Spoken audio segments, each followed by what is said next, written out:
नमस्कार बच्चों, आपका हिंदी कार्यपत्रक 9 तिथि 22 अक्टूबर सन 2020 हिंदी का कार्यपत्रक है और ये कार्यपत्रक हिमालय के बेटियां नामक पाठ पर आधारित है।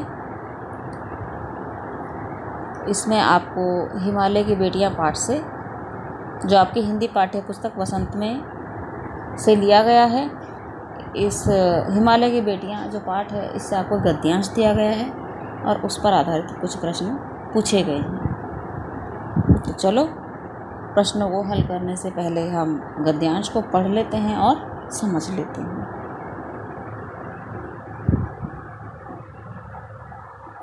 खेलते खेलते जब ये ज़रा दूर निकल जाती हैं तो देवदार, चीड़, सरो, चिनार, सफ़ेदा, कैल के जंगलों में पहुंचकर शायद इन्हें बीती बातें याद करने का मौका मिल जाता होगा।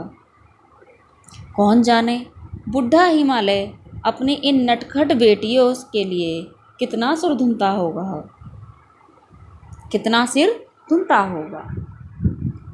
बड़ी बड़ी चोटियों से जाकर पूछिए तो उत्तर में विराट मौन के सिवाय उनके पास और रखा ही क्या है।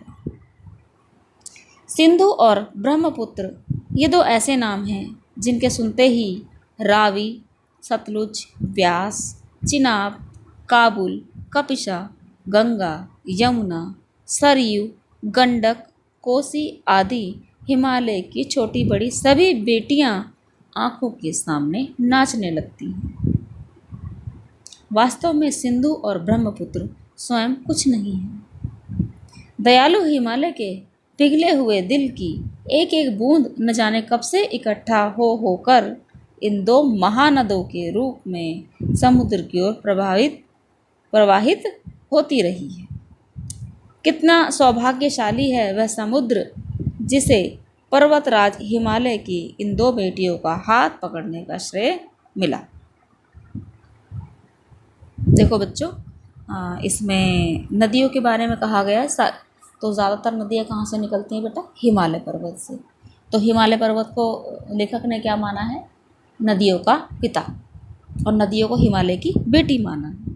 ठीक है, तो क्या बोला है? खेलते खेलते जब ये ज़रा दूर निकल जाती हैं, यानी नदियाँ जब पर्वतीय क्षेत्र में उछलते कूदते, क्योंकि ऊंची ज़मीन होती है, कहीं नीची ज़मीन होती है, तो उछलते कूदते जब ये दूर चलती हैं हिमालय से, तो रास्ते में कौन कौन से आते हैं? देवदार, ये सारे जो पेड़ों के नाम अब आ रहे हैं ये सारे पर्वतीय पेड़ हैं। ठीक है, देवदार, चीड़, सरो, चिनार, सफ़ेदा, कैल, इन पेड़ों के जंगल हैं। वहाँ पर जंगलों में पहुंचकर शायद इन्हें बीती बातें याद करने का मौका मिल जाता हो, क्योंकि जंगलों में जाकर इनकी स्पीड थोड़ी कम हो जाती है, थोड़ी शांत हो जाती है। ठीक है, कौन जाने बुढ़ा हिमालय अपनी इन नटखट बेटियों के लिए कितना सिर धुनता होगा। यानी जब बच्चे शरारती होते हैं, आप अपने घर में देखा होगा कि आपके जो दादा दादी हैं, बूढ़े हैं, और आप लोग शरारत करते हैं तो क्या परेशान हो जाते हैं ना, है ना? परेशान होकर आपको डांट भी लगा देते हैं, या कभी खुद ही परेशान भी हो जाते हैं और आपसे गुस्सा भी हो जाते हैं। तो जब ये बेटियां हिमालय की नदियां जो हैं उछलते कूदते वहाँ से जा रही हैं, हिमालय से दूर हो रही हैं, तो हिमालय का दुख ही होना जायज़ है। कौन ये कह रहे हैं, इस बात को कौन जानता है कि हिमालय भी दुखी होता होगा। सिर धुनने का मतलब होता है बहुत अधिक परेशान होना। ठीक है, बड़ी बड़ी चोटियों से जाकर पूछिए तो उत्तर में विराट मौन के सिवाय उनके पास और रखा ही क्या है। यदि हम पर्वत की बड़ी बड़ी चोटियों के पास जाते हैं तो वहाँ पर क्या होती है? शांति। ठीक है, तो लेखक को वहाँ कोई आंसर नहीं मिला, शांति मिली। मौन का मतलब होता है चुप रहना। विराट यानी बहुत बड़ा, बहुत सारा, बहुत बड़ा, बहुत सारा। किसी चित्र के लिए विराट कहेंगे तो बहुत बड़ा होगा, और मौन को चित्र नहीं है बेटे, एक फीलिंग है, यानी बहुत सारा। ठीक है, सिवाय यानी उसके अलावा।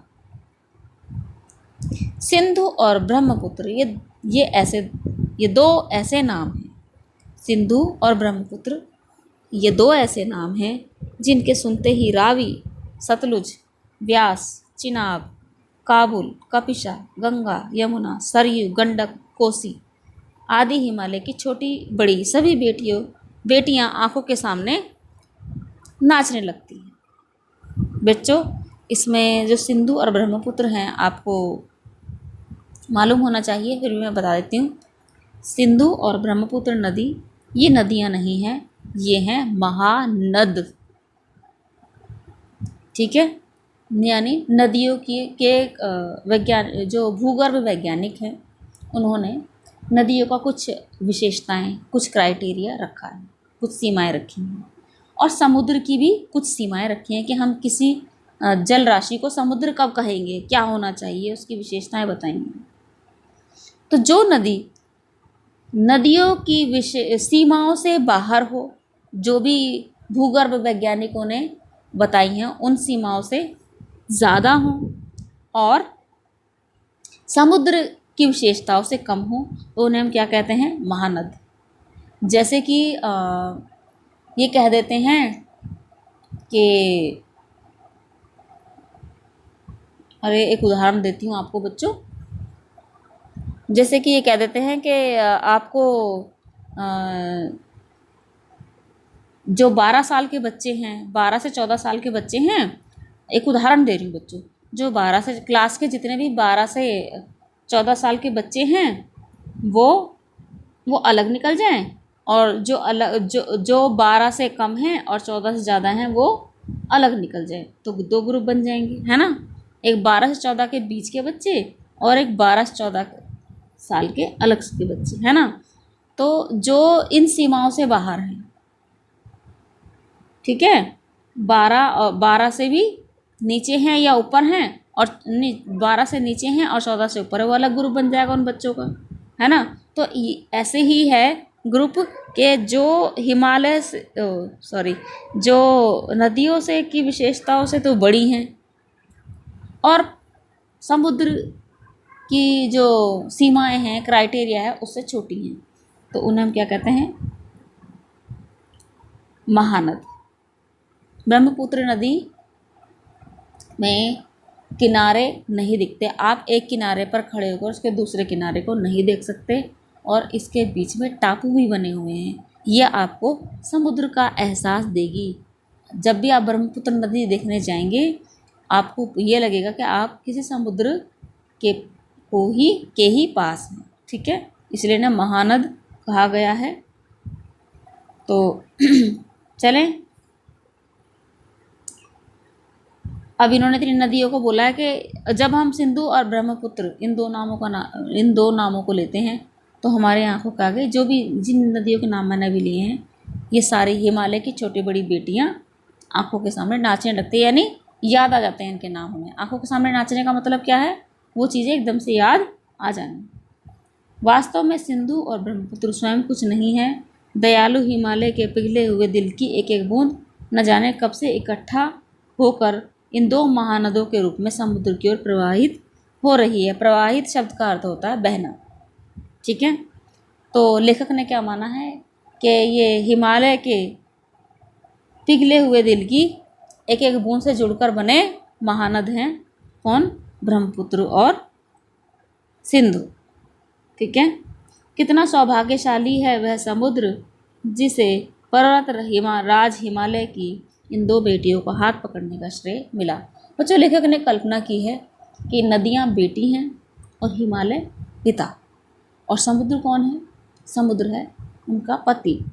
क्योंकि देखो बच्चों, यहाँ पे लड़कियों के से लिया है कि लड़की पिता के घर रहती हैं और जैसे जैसे वो बड़ी होती हैं उनके रंग रूप में निखार आता है, उनके व्यवहार में निखार आता है, और उसके बाद उनका विवाह होता है और वो धीरे धीरे अपने विदा होती हैं। तो उस समय पिता भी परेशान हो रहे होते हैं और लड़कियां भी, क्योंकि उन्हें आने वाले जीवन का कुछ आभास नहीं होता, तो वो खुश भी होती हैं और दुखी भी होती हैं, और फिर अपने जीवन में रम जाती हैं। और कहाँ चली जाती हैं, बहते बहते कहाँ जाती हैं बेटा, हमेशा के लिए समुद्र में चली जाती हैं। समुद्र से नदी, हमेशा नदी पहाड़ों से या कहीं से भी होकर कहाँ मिलती है, आखिर में समुद्र में। तो लड़कियों का जीवन का जो अंत है वो कहाँ होता है? ससुराल में, उनके पति के घर में। तो इसलिए यहाँ पर परंपरा को निभाते हुए या परंपरा का उदाहरण देते हुए लेखक ने समुद्र को नदियों का पति माना। उम्मीद करती हूँ आपको ये गद्यांश समझ में आ गया होगा। चलिए प्रश्नोत्तर देख लेते हैं।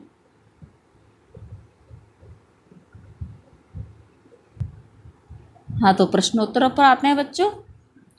प्रश्न 1, खेलते खेलते ये नदियाँ किन पेड़ों के जंगलों में पहुँच जाती हैं? लाल रंग से मैंने टिक किया है, तो यहाँ उत्तर भी लाल रंग से मैंने अंडरलाइन किया हुआ है, ब्रैकेट में डाला हुआ है। देवदार, चीड़, सरो, चिनार, सफ़ेदा कैल के जंगलों में पहुंचकर शायद इन्हें बीती बातें याद करने का मौका मिल जाता होगा। तो यहाँ से आप उत्तर लिखेंगे, खेलते खेलते यह नदियाँ देवदार, चीड़, सरो, चिनार, सफ़ेदा कैल के पेड़ों के जंगलों में पहुंच जाती हैं। प्रश्न में से भी लेना है और इसमें से भी पंक्तियाँ लेनी है, ठीक है। दूसरा प्रश्न है, सिंधु और ब्रह्मपुत्र के अलावा और किन किन नदियों के नाम बताए गए हैं? बच्चों मैंने पीले रंग से टिक किया है, इसलिए पीले रंग में उत्तर मिलेगा। ये मैंने टिक किया ना, इनको हम पढ़ लेंगे बाद में। सिंधु और ब्रह्मपुत्र के अलावा रावी, सतलुज, व्यास, चिनाब, काबुल, कपिशा, गंगा, यमुना, सरयू, गंडक, कोसी आदि नदियों के नाम बताए गए हैं, ठीक है। प्रश्न 3, सिंधु और ब्रह्मपुत्र की क्या विशेषताएं बताई गई हैं? तो मैंने नीले रंग से टिक किया, इसलिए नीले रंग से उत्तर मिलेगा। ये बेटा आपने पॉइंट्स में इसका उत्तर लिखना है। तो पहले मैं पंक्तियाँ पढ़ देती हूँ। सिंधु और ब्रह्मपुत्र ये दो ऐसे नाम हैं जिनके सुनते ही रावी, सतलुज, व्यास, चिनाब, काबुल, कपिशा, गंगा, यमुना, सरयू, गंडक, कोसी आदि हिमालय की सभी छोटी बड़ी बेटियाँ आंखों के सामने नाचने लगती हैं। वास्तव में सिंधु और ब्रह्मपुत्र स्वयं कुछ नहीं है, दयालु हिमालय के पिघले हुए दिल की एक एक बूंद न जाने कब से इकट्ठा होकर इन दो महानदों के रूप में समुद्र की ओर प्रवाहित होती रही है। इसमें से बेटा 3 कम से कम विशेषता मुझे नज़र आ रही हैं, अगर आपको और कुछ दिखे तो और भी लिख सकते हो। सिंधु और ब्रह्मपुत्र की निम्नलिखित विशेषताएं बताई गई हैं। नंबर 1, सिंधु और ब्रह्मपुत्र 2 महानद हैं, ठीक है। फिर दोबारा रिपीट कर देती हूँ आंसर। नंबर 1, सिंधु और ब्रह्मपुत्र की निम्नलिखित विशेषताएं बताई गई हैं। नंबर 1, सिंधु और ब्रह्मपुत्र 2 महानद हैं। नंबर 2, सिंधु और ब्रह्मपुत्र भारत की ज़्यादातर नदियों के सहायक हैं, ठीक है। क्योंकि बहुत सारी नदियों के नाम बोल दिए ना बेटा, देखो आपके से मैंने पीले रंग से निशान लगाया, बहुत सारी नदियाँ हैं ना, ये इनकी सहायक नदियाँ हैं। ये नदियाँ इनको जल देती भी हैं और लेती भी हैं, ठीक है। सिंधु और ब्रह्मपुत्र भारत की ज़्यादातर अधिकतर नदियों की सहायक नदियाँ हैं, सहायक हैं। दूसरा पॉइंट हो गया। पहला पॉइंट मैं फिर से रिपीट कर रही हूँ कि हिंदू और ब्रह्मपुत्र 2 महानद हैं। नंबर 2, सिंधु और ब्रह्मपुत्र से भारत की अधिकतर नदियाँ जुड़ी हुई हैं, हाँ ये कह सकते हैं, ठीक है। सिंधु और ब्रह्मपुत्र से भारत की अधिकतर नदियाँ जुड़ी हुई हैं। तीसरा है, लेखक ने सिंधु और ब्रह्मपुत्र को दयालु हिमालय के पिघले हुए दिल की एक एक बूंद इकट्ठा होने से बना बताया है, ठीक है। तो 3 हो गए पॉइंट। अगला प्रश्न 4, नदियों से होने वाले लाभों के बारे में सोचकर इस विषय पर एक निबंध लिखिए। तो बेटा नदियों से हमें कितना फ़ायदा है, ये आपसे बेहतर, हमसे बेहतर, ये हमारे आम जनजीवन का प्रश्न है, हम सब जानते हैं। आपको इसके लिए नेट से सर्च करने की आवश्यकता नहीं है बेटा, खुद देखो आपके घर में पानी की जो व्यवस्था है वो कहाँ से हो रही है। देख लेना बच्चों, डायरेक्टली अगर आप दिल्ली में रहते हैं तो आपको नदियों का पानी ही मिल रहा है, यमुना नदी का पानी मिल रहा है। ठीक है, तो अब आप देख सकते हैं कि नदियों से क्या क्या लाभ है हमें। हमारा जीवन ही नदियों पर आधारित है। आप अपने घर में अपने बड़ों से बात कीजिए। ठीक है, नदियों के लाभ देखो, मैं बता देती हूँ आपको थोड़े बहुत। हमें पीने का पानी मुहैया कराती हैं। ठीक है, और नदियों से ही खेती सिंचाई का काम होता है। नदियों से ही हमारे जो पृथ्वी पर जो प्राकृतिक वातावरण है ये संतुलित होता है। बहुत सारे जंगल नदियों के कारण ही बने हैं और उसमें जीव जंतु भी नदियों के कारण ही हैं। और जितने भी शहर हैं, जितने भी विकसित क्षेत्र हैं वो नदियों के किनारे ही होते हैं। और पीने का पानी तो मुहैया कराती है। हमारे दैनिक जीवन के सारे काम नदियों के पानी से होते हैं। तो नदियों के लाभ मैंने आपको संक्षिप्त में बता दिए हैं। संक्षेप में आप इस पर पूरा निबंध लिखेंगे।